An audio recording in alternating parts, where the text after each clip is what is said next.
Graça e paz, irmãos. Vamos abrir a palavra de Deus em Isaías 49. Isaías 49. Examinais as Escrituras, a gente vai primeiro em João, porque cuidais ter nelas a vida eterna, e são elas mesmas que te testificam. Isso é que a gente vai fazer, examinar a Bíblia, ser a verdade, porque a verdade nos libertará.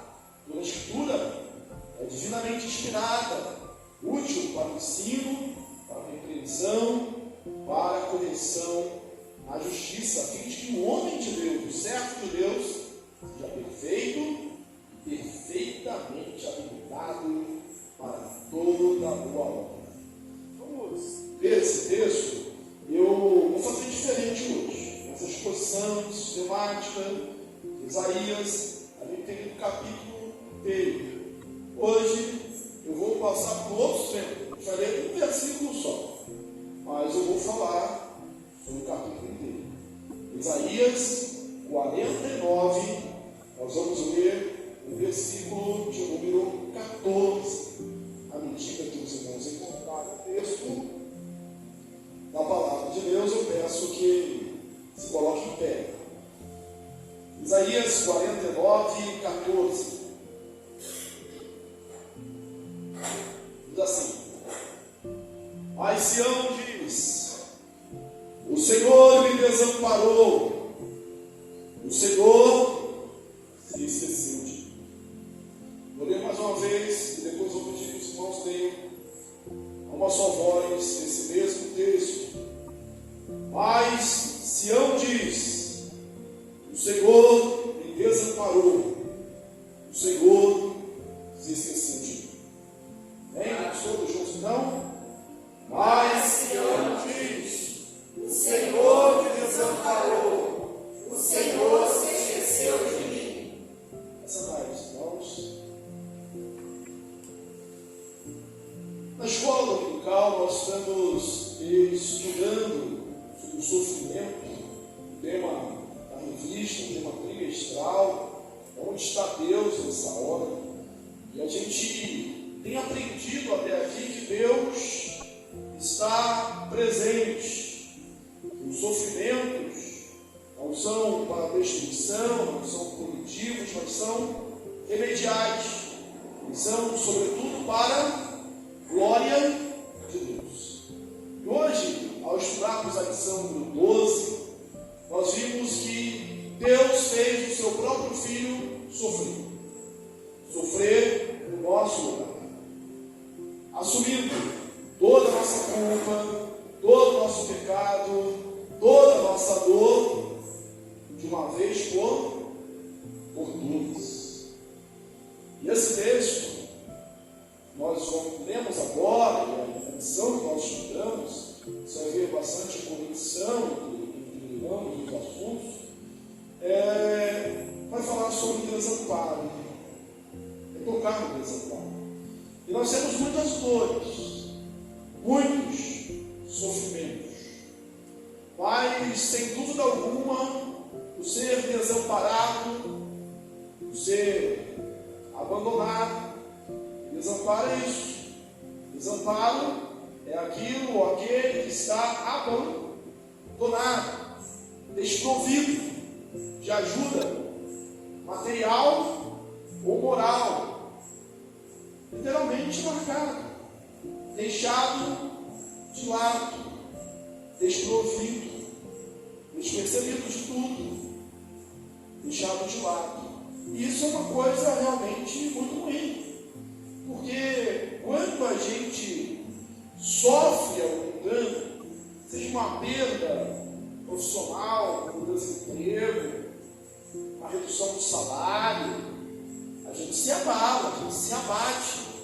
Mas quando você sente um pago, sente que tem alguém ali te estendendo as mãos, te segurando, a família, sobretudo, faz esse papel muito bem, você se sente fortalecido, você embora tenha sofrido um baque muito grande, você não precisa ser o perdido do chão.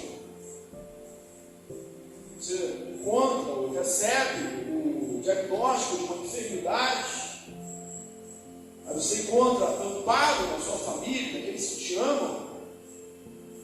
Não é bom, mas é mais fácil passar pela dor, pelo sofrimento, pela luta. Mas quando você se sente deixado de lado, abandonado, traído, esquecido, as pessoas não lembram mais de você, não pensam em você, aquele sentimento de ninguém se importa, talvez seja mais forte, mais sofrido do que a própria. É esse texto, vai dizer assim, Sião é a tipificação aqui do povo de Deus, Israel para Deus. Esse Sião vai dizer do Senhor me desama. O Senhor me desama. Será que isso é verdade? Será que isso corresponde? Vamos lembrar que no contexto histórico de Isaías.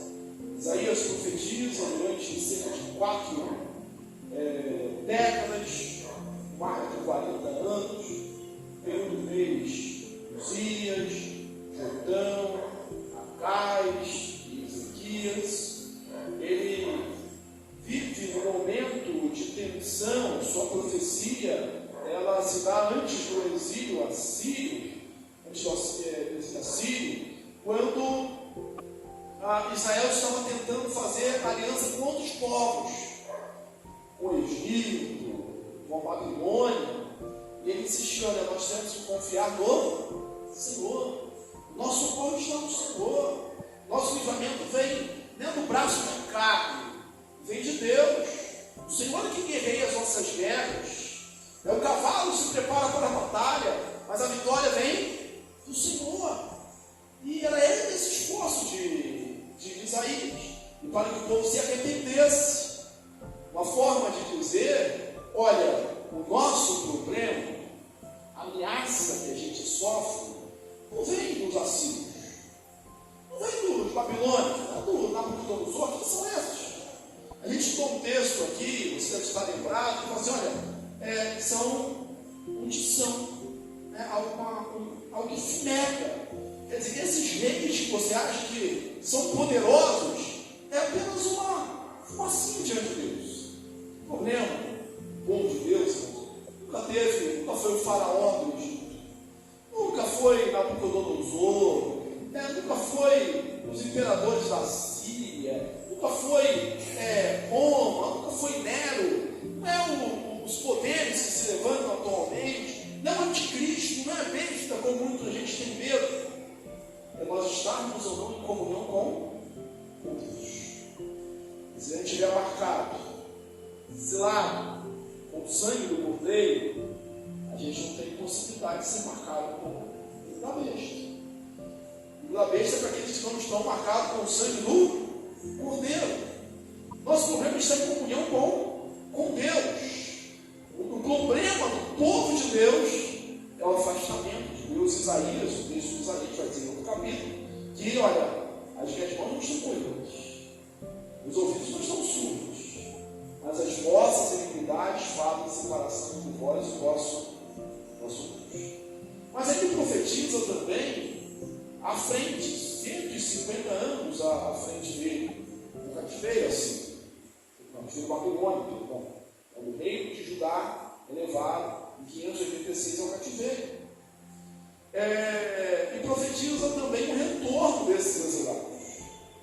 Aí você imagina que aqui a gente estudou são períodos sobre Ciro como um pastor, como ungido, como libertador. Aqui, se você ler o capítulo 49 todo, ele vai falar mais de Ciro, ele vai falar do servo.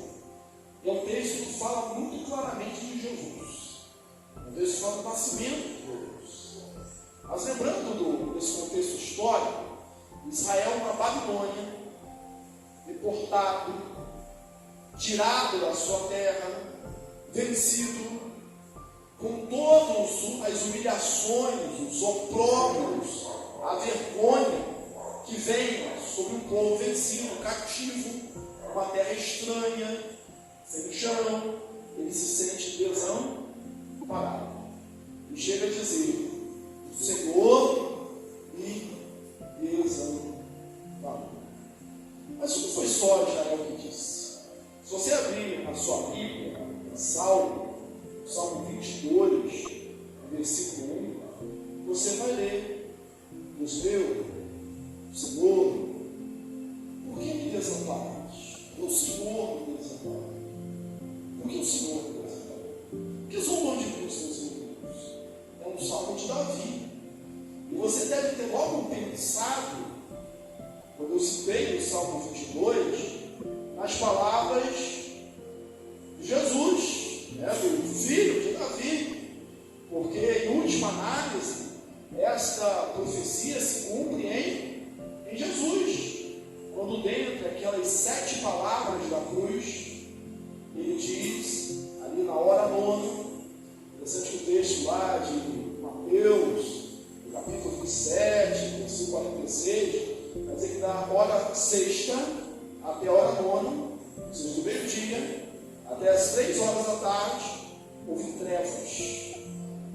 E na hora 9, Jesus, por volta da hora 9, Jesus exclamou: Eli, lama sabachthani, Eloi, Deus meu, por que me desamparaste? Uma das 7 palavras da cruz. A morte na cruz é uma morte lenta, agonizante.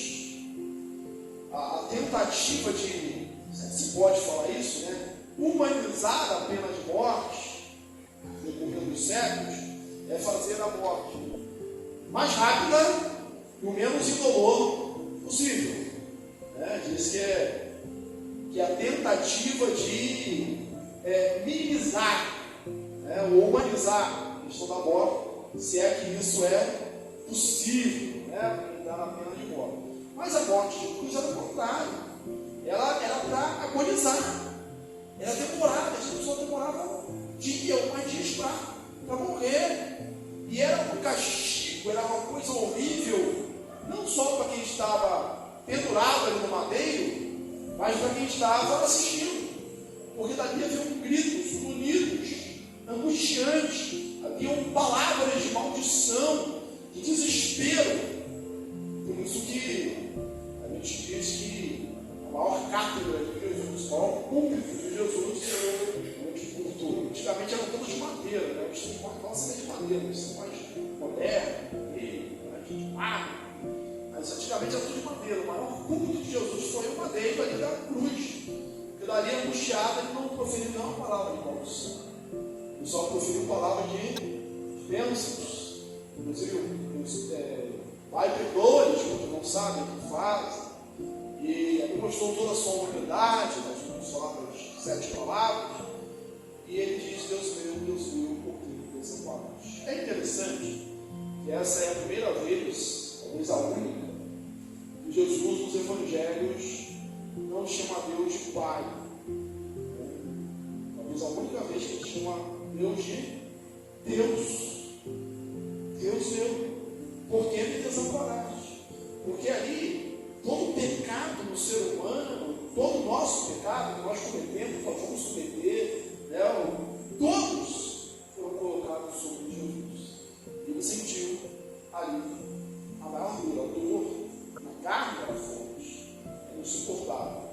Essa maior dor que ele sofreu foi a dor de sentir-se desamparado por Deus. Mas depois ele volta a chamar de Pai, Ele diz: Pai, em tuas mãos entrego o meu espírito. Mas será que você, algum dia, alguma vez, por mais espiritual que você seja, por mais maduro que você seja, por mais pleno, cheio de Espírito, homens e mulheres cheios do Espírito Santo, Alguma vez você já disse isso? Fosse oração, Deus, que o Senhor me apresentar? Porque o Senhor não está ouvindo a minha oração. Porque eu estou me sentindo assim, desprotegido, desprovido, não sustentado. O Senhor falou que quer me sustentar, quer me proteger, que o Senhor estaria comigo todos os meus dias. E ainda que você não tenha falado, porque às vezes a gente não fala, às vezes a gente tem vergonha de falar, tem oração, porque a gente sabe que não é verdade. Mas está sentindo, a gente pensa. Você já pensou assim? Como o Sião disse, o Senhor, Deus ama. Calma, já você sentiu? O salmista não fez sentido. Israel, na Babilônia, Jesus disse na cruz do Calvário. Mas será que de fato nós somos abandonados? Que em algum momento da nossa vida a gente está desassistido por Deus. E aí eu vou falar de alguns versículos do Salmo, do texto, desse canto, desse texto aqui de Isaías 49. E aí ele vai falar do Messias, de Jesus. Ele fala assim: olha, o Senhor me conhecia desde ventre. Desde meu nascimento. Em relação a Israel, é que Deus conhecia Israel, e há sempre essa colocação de Jacó, Israel. Só vejo uma pessoa falando assim: eu te conhecia antes de você ser uma nação. Não foi porque você era um povo grande, eu te escolhi, pelo contrário, você não era nem povo. Então, escolhi antes lá de você nascer. Não é pelos seus méritos. E Jesus, ele vai dizer: ele vai dizer, o Senhor me conhecia antes de eu nascer. No ventre de Maria, o ser humano já conhecia, já sabia, já tinha dado um nome, não faltou assistência. Deus me escolheu. Olha como ele diz que Deus o escolheu.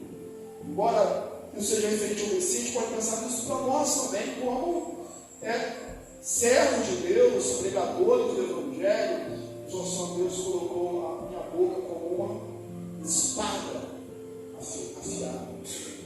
Me escondeu a sombra das suas mãos, a sombra da sua mão, e me fez como uma flecha polida. Versículo 2 desse capítulo 2. Isso é uma espada afiada. Você lembrar, lá quando descreve esse Apocalipse de Jesus, glorioso, vencedor, você vai ver lá em Apocalipse, capítulo 19, que da sua boca sai uma espada afiada, com a qual ele fere as nações. A nossa vitória vem pela palavra, pela pregação do Evangelho. Então ele diz: olha, minha boca é uma espada afiada, eu sou uma flecha polida. Na antiguidade, a flecha era feita, se ela tivesse algumas arestas, podia influenciar na precisão, na hora de atirar o alvo. Qualquer aresta ali com atrito podia mudar a direção do alvo. Eu sou uma flecha afiada na aljava do Senhor. Quando eu penso em uma flecha afiada na aljava, e aí a gente lembra lá do Salmo, 127, quando diz que aquele que o homem que enche dele a sua aljava. Os filhos, a herança do Senhor são os filhos, o fruto do ventre do seu galardão. Ele diz que esse homem que enche deles a sua aljava não será envergonhado quando guerrear com os inimigos à porta. A aljava está ali no seixo, nas costas do guerreiro, porque ele pode pegar a flecha e atirar, mas ela está ali guardada até o tempo certo, até a hora certa. E era como o texto dissesse assim: olha, na hora certa, Deus vai usar. Na hora certa, Deus vai pesar o arco, usando esse antropomorfismo, essa linguagem humana, de formas humanas. Ele vai pesar o arco, ele vai me atirar na direção certa. Ou seja, a dos tempos. Vai ver esse Gálatas, capítulo 4. Deus enviou o seu filho. Nascido de mulher, nascido sob ela. Deus age na hora certa, no momento certo. Ele não se atrasa. E também não se adianta por causa das suas orações, por causa da sua necessidade, por causa da sua ansiedade, por causa da sua angústia. Ele age no momento certo.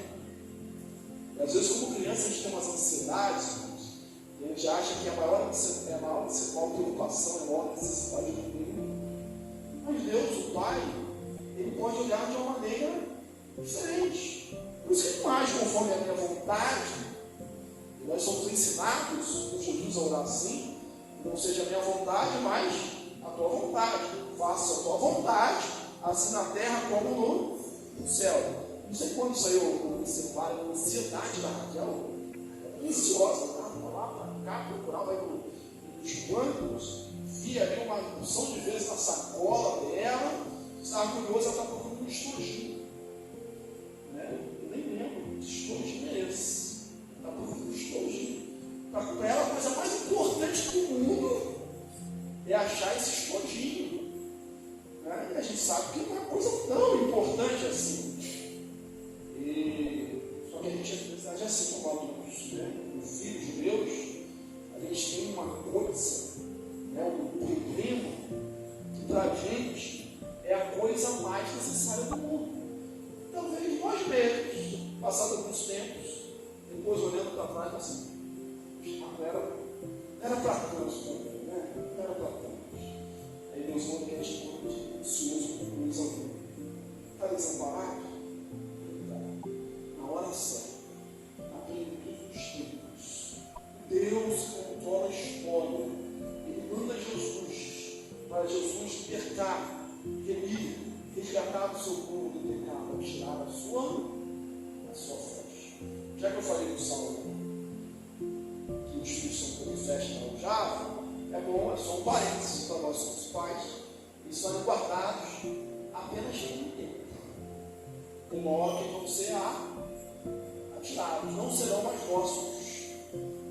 Mas enquanto ali a gente guarda, deixa bem polido, para na hora que atirar, acertar o alvo. Ela não vai ficar para sempre na alvo. Não é essa a utilidade dessa funcionalidade. Ele escondeu a sombra da sua mão.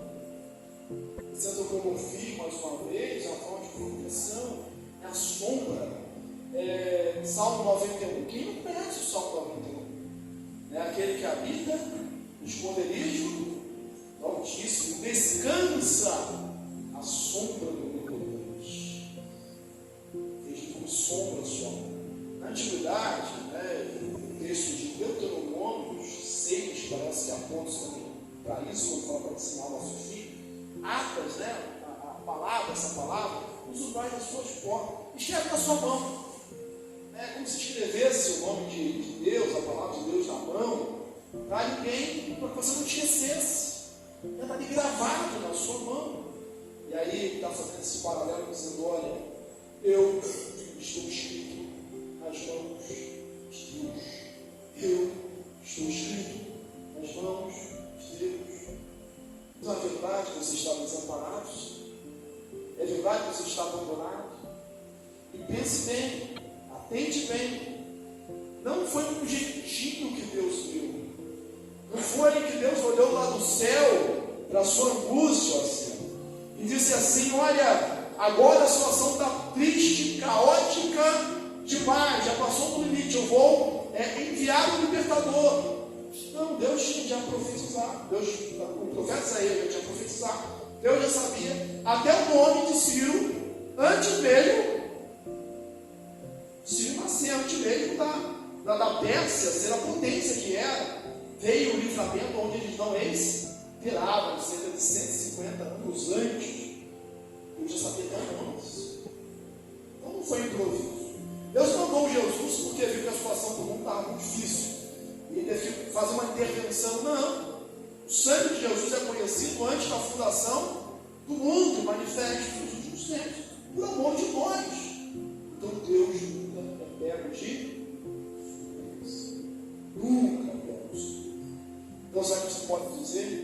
Será que você está certo quando você diz, quando você pensa, eu estou desamparado?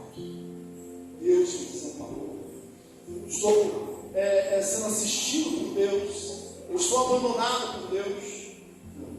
Você está gravado, escrito nas mãos de Deus. Hoje que a gente vai celebrar a ceia, é bom lembrar que o nosso nome está escrito no livro da vida. E é por isso que a gente vai estar no céu. Não é por causa das nossas obras, por causa dos nossos méritos. Deus nunca se esquece. E aí, lembrando esse contexto histórico, ele vai dizer ainda: olha, acaso pode a presa, o prisioneiro, livrar-se da mão do seu opressor, sair atirando? Pode, não tem como, está preso. Mas diz que Deus o livrou. Livrou Israel sem nenhuma ação militar, sem nenhum derramamento de sangue, apenas por um decreto do Senhor. Da onde vem esse, veio o livramento. Deus é o Deus que cuida do seu povo. Deus é o Deus que nos cuida.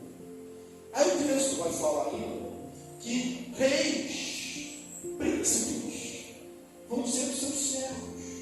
Para aquele que estava ali abandonado, vão ter príncipes como seus servos. Princesas vão ser as suas amas. Quer dizer, você vai haver uma grande mudança de sonhos. Deus é o Deus que cuida da nossa sorte. Deus é o Deus que cuida da nossa sorte. Aquele que estava na sombra, ele fala assim: sair e vem para a luz. E aí não dá, especialmente nessa época que chega lá no Natal, a gente não lembrar do texto ou do testamento, citando, olha, aquele povo que estava em trevas, viu uma grande luz. Estava escondido lá na Babilônia, estava esquecido na Babilônia, estava desprezado, mas Deus o tirou, disse: vem. E aquela terra que estava deserta, a continuidade do texto vai dizer isso, você vai ler depois, vai falar assim: de onde que vieram esses filhos? Ela se coloca na figura de uma mulher, de Sião. De onde que vieram esses filhos? Eu estava abandonado, eu estava sem marido, de onde que vieram esses filhos? E aí o texto vai dizer que eles vão dizer: olha, a terra está apertada demais para nós. Falando-se de uma multiplicação. O texto vai dizer aqui na sequência que Sião cantaria, exaltaria e diria sobre a edificação dos muros. Muro é o quê? Muro é proteção. Um dos textos nós pregamos aqui, Isaías 40, versículo 28, vai dizer assim: naquele dia, Isaías 26, versículo 11: naquele dia se entoará este cântico na terra de Judá. Temos uma cidade forte, Deus lhe põe a salvação por muros e baluartes. Qual é a nossa segurança? Que é a nossa muralha? Que é o nosso castelo forte, para a gente lembrar de Lutero? É o Senhor. Deus é nosso escudo. Se o Senhor não edificar a casa, em vão trabalham os que edificam. Se o Senhor não guardar a cidade, em vão vigiar a cidade. Será que você pode dizer? Será que você está certo quando você diz, ou quando você pensa que Deus te desamparou, que Deus te abandonou? Será que você está certo? Se Deus é o seu muro, se Deus é a sua cidadela forte, se Deus é o seu escudo, se Deus é a sua proteção, será que você está certo? Será que você tem razão quando diz: eu estou desamparado?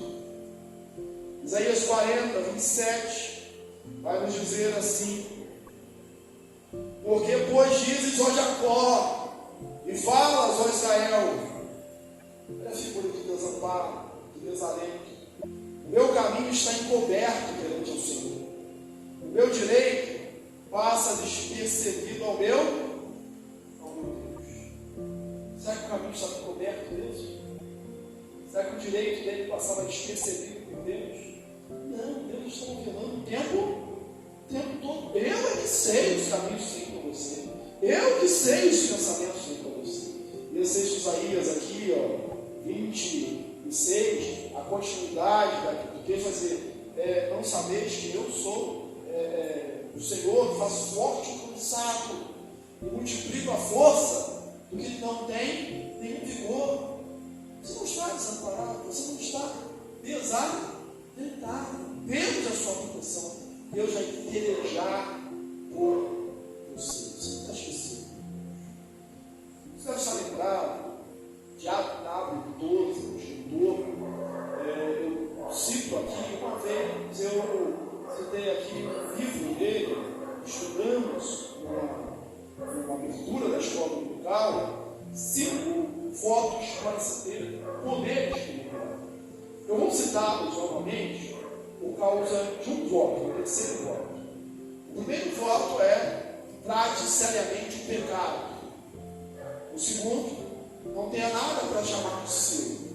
O terceiro: nunca se defenda. O quarto: nunca leve adiante algo que possa prejudicar alguém. E o quinto: nunca aceite nenhuma glória. O terceiro é: nunca se defenda. É instintivo nosso se defender. É instintivo nosso. E você pode fazer isso. E Deus vai deixar. Mas, conforme os 12, na verdade a Bíblia diz, é muito melhor, você faz muito melhor negócio se você deixar outra pessoa te defender. Se você deixar Deus. O texto que 12 cita para falar essa relação simbólica é Êxodo 23, 22, diz assim: para Moisés, outro Êxodo, uma saída do Egito, ele diz: serei inimigo dos seus inimigos e adversário dos teus adversários. Não se defenda, mesmo que se você se defender, você pode estar cometendo uma injustiça, um excesso. Deixa Deus aqui. Porque Deus sabe mais de você. E Ele não está dormindo, não está inativo. Deixa nas mãos de Deus. E foi isso que aconteceu com Israel em Babilônia. Foi Deus que agiu. E aí, para completar a metáfora, completar o raciocínio, melhor dizendo, a mensagem, ele usa, o profeta Isaías usa uma metáfora nesse texto. Se eu não dizer o quê? Estou desamparado. Aí Deus fala assim: acaso pode uma mãe se esquecer do filho que ainda não ama? Ainda que essa venha se esquecer do filho do seu ventre, eu não vou esquecer. Você tem razão. Você está certo quando você diz que você está desamparado, estou certo com isso. Diante dessas afirmações do Deus, a gente não tem dado a resposta aqui porque é retórico. Nós estamos respondendo. Espero que você diga: não estou certo. Eu não estou certo porque Deus preparou Jesus antes da formação do mundo. Eu não estou certo porque estou gravado à sombra da mão de Deus. Eu não estou certo porque Deus me chama das trevas para a luz. Eu não estou certo porque Deus é minha muralha, Ele é meu muro, Ele é meu castelo. Salmo 27, o Senhor é, Salmo 27, o Senhor é minha luz e a minha salvação. Não, eu não estou certo quando eu penso, quando eu sinto que eu estou desamparado. Eu posso até sentir por causa do meu pecado, da minha fraqueza de fé, mas certo não estou. Eu não estou certo porque Deus não se esquece. Ainda que na mãe, a gente sabe que é possível que isso aconteça. Não é natural, mas acontece. A história mostra isso. Mulheres, mães, que deixam seus filhos, inclusive em lugares menos imagináveis, como a lata de lixo, etc. Mas esse não é o instinto normal de uma mãe. É proteger o seu filho, cuidar, é ir contra tudo e todos para proteger. Não esquece, sobretudo quando mama. Ela passa a noite ali, às vezes acordada, dando ali mamar para o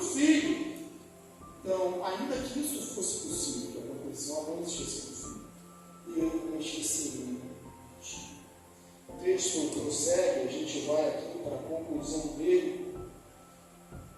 Assim diz o Senhor Deus: eis que levantarei as mãos para as nações, entre os povos arvorarei a minha bandeira, eles trarão os teus filhos nos braços, e as suas filhas serão levadas sobre os ombros, reis serão os seus aios, rainhas as tuas amas, diante de ti se inclinarão o rosto em terra, e lamberão o pó dos teus pés. Saberás que eu sou o Senhor, e os que esperam em mim não serão envergonhados. E eu vou passar para o último versículo. Sustentarei os teus opressores com a sua própria carne, e com o seu próprio sangue se embriagarão como com vinho. Todo homem saberá que eu sou o Senhor, o teu Salvador, o teu Redentor, o poderoso Jacó. A palavra aqui é forte, porque aqueles babilônicos, que eles achavam que eram os invencíveis, estando despojados de tudo, se amam, sabe o que acontecer com eles? Eles vão ficar numa situação tão terrível, que eles vão comer a própria carne, eles vão se tornar autocanibais. Aí eles não vão ter nada. Por quê? Porque eu velo por você, cuido de você. E a gente tem cumprido aqui algumas situações, várias situações. Posso lembrar até de 5 votos aqui de Leonardo 12, né? Nunca aceite, o quinto, nunca aceite nenhuma glória. Deus faz isso por quê? Porque você é justo? Porque você é bom? Porque você é santo? Não. Por amor do meu nome.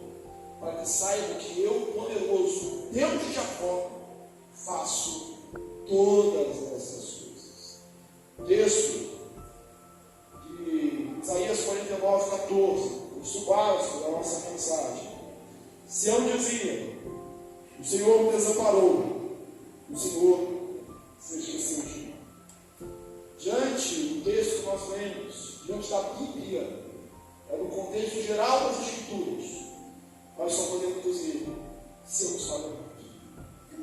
Nós só podemos dizer: nós estamos errados quando pensamos que Deus nos desamparou, quando Deus se esqueceu de nós. Ainda que possamos ter esse sentimento para depender da nossa fé. Nessa hora, é a hora que o crente faz como um piloto. Existem circunstâncias que o piloto está lá no avião e ele não consegue ver nada. Nessa hora ele tem que se guiar pelos instrumentos. Não é pelos seus olhos veem, é pelo instrumento. E às vezes nós crentes temos que fazer assim. O que a gente está vendo, o que a gente está vendo não dá esperança. Se a gente fosse guiar só pelos nossos olhos, vai dizer: desespero, não estou vendo nada. Mas é hora de se guiar pelos instrumentos. Quais instrumentos? A palavra de Deus. Eu sei pela Bíblia, pelo Espírito, que testifica com o meu Espírito que eu estou gravado, tatuado nas mãos de Deus. Que Deus não se esquece, que Deus me ama, que Deus não desampara os seus, que Deus nos escolheu e nos conhece antes do ventre materno. E ao saber que isso não é por minha causa, mas por causa do nome dele, tira toda a minha insegurança, porque não é pelos meus méritos, mas é por causa do nome, da honra e da glória dele, que ele jamais desampara. Nós não vamos dizer: assim diz Sião, o Senhor me desamparou. Nós vamos concluir dizendo: o Senhor nunca nos desamparou. E o Senhor nunca nos desamparará. Nunca serei desamparado por Deus. Nunca serei desamparado. Você pode ficar de pé e repetir com força isso. Você pode até lembrar como algo que te assombra, de um problema, de uma dor, que faz você sentir-se desamparado. Mas diga com fé, baseado no que Deus prometeu, porque Ele não é homem para que minta, não é filho de homem para que se arrependa, a vencedora Ele cumprirá. Então diga, o Senhor nunca me desamparará. O Senhor nunca me desamparará. Vamos falar bem forte. O Senhor nunca me desamparará. Senhor Deus, Pai bendito e amado, obrigado pela Tua palavra viva, pela Tua palavra eficaz, como espada de Jesus, que ela corte, ó Deus, e tire toda a dureza, toda a dificuldade que temos, para que possamos crer e continuar crendo, vivendo a Tua palavra e a certeza de que o Senhor nunca nos desamparará. É verdade, Pai, que passamos por lutas, por aflições, por algumas dificuldades e desapontamentos, desilusões na vida. Mas o Senhor não nos desamparará. Quando as nuvens estiverem densas, quando os nossos olhos não puderem ver, nós queremos, como piloto, confiar nos instrumentos. E o nosso instrumento é a Tua palavra. São as Tuas promessas. São vivas e eficazes. Nessa hora nós queremos que o Senhor nos fortaleça a fé, para que nós não vivamos pelo que vemos, mas para que vivamos pelo que o Senhor faz, pelo que o Senhor é, pelo que o Senhor prometeu. Faz isso na minha vida, faz isso na vida da Tua igreja. Nós oramos em nome de Jesus. Amém.